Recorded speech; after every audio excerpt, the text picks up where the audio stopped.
होसपुर भरिसां दुरानी महर जे कच्चे वारे इलाइक़े में कश्मीर पुलिस जो 6 मुग़ियुनि जी बाज़ियाबी लाइ हिकु हफ़्ते खां जारी ऑपरेशन जो को बि नतीजो न निकितो। न ई मुख़्तलिफ़ थाणनि जी पुलिस तरफ़ां कयल कार्रवाई में खेनि कामयाबी मिली सघी आहे।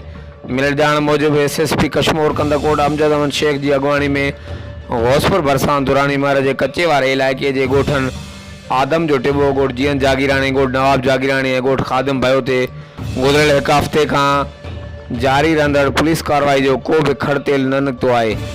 ज़िले इंतज़ामिया पारां रोज़ाने जी बुनियाद ते ॾोहारनि मथां राकेल लांचर ऐं लखें रुपयनि जूं गोलियूं खपाइण बावजूदि न ई अगवा थियल मुगी बाज़ियाब थी सघिया आहिनि, न ई को ॾोहारी पुलिस गिरफ़्तार मारे या पकड़े सघी आहे।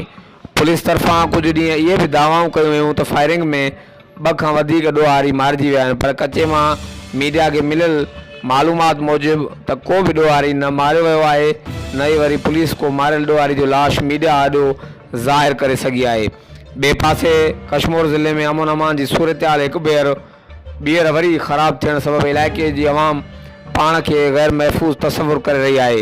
अवाम मीडिया आॾो दाईंदे चवनि था त ॻोठनि में चोरनि ऐं लुटेरनि जी ॿेगी मतल आहे त शहरनि में लूटमार ऐं मोटरसाइकिलूं चोरी थियण रोज़ जो मामूल बणियल आहिनि।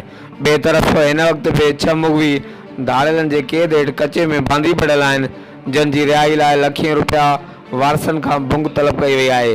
अवाम सिंध जे वॾे वज़ीर ऐं IG सिंध खां मुतालबो कयो आहे त खेनि ॾोहारनि चोरनि ऐं लुटेरनि खां तहफ़ुज़ ॾियारो वञे त जीअं सुख सां रही सघूं। हर वक़्तु आगाहण लाइ ॾिसंदा रहो JTN वेब न्यूज़।